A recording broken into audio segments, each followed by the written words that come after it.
જય દ્વારિકાધીશ મિત્રો, તો આશ્રમમાં એક નવા દાદા આવ્યા છે અને પછી મળાવું આપણે સીધા નીકળી જાય છે જામનગરની અંદર અરવિંદ હોસ્પિટલ. અહીંયા આપણા મિત્રો છે તો એના ફાધર એડમિટ છે એટલે એને મળવા માટે પહોંચ્યા અહીંયા ભાઈ હોસ્પિટલ. એના મળ્યા એને પછી રામ રામ કરીને ઘડીક વાર વાતચીત કરીને પહોંચી ગયા સીધા લિફ્ટમાંથી નીકળી ગયા સીધા નીચે. અને ભાઈ અહીંયા આપણે ગયા, ચા પાણી પીધા.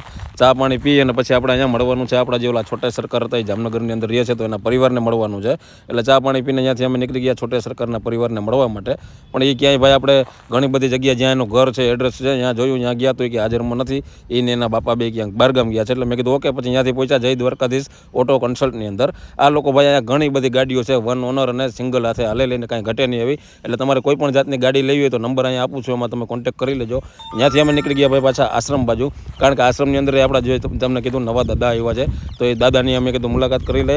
પણ પહોંચતા થઈ જવાની છે હાંજના. જ આપણી પાસે બાઇક ગાડી હતી કામમાં.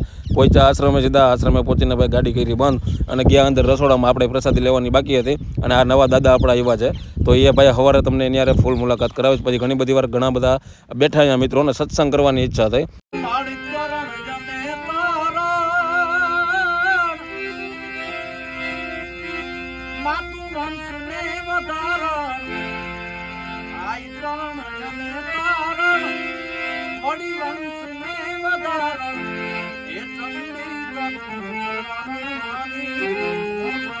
ઘડીક વાર તો ભાઈ એવી બધાને રાતે મોજ આવી ગઈ ને પછી લાગી ગઈ ભૂખ લાગી એટલે આપણે નીકળી ગયા સીધા અહીંયા બધા માટે ગાંઠિયા લેવા. ત્યાં આપણા સુભાષ બાબા ઓઈડીમાંથી ઉઠીને આવી ગયા કે ગાંઠિયા તો हम भी खाएगा.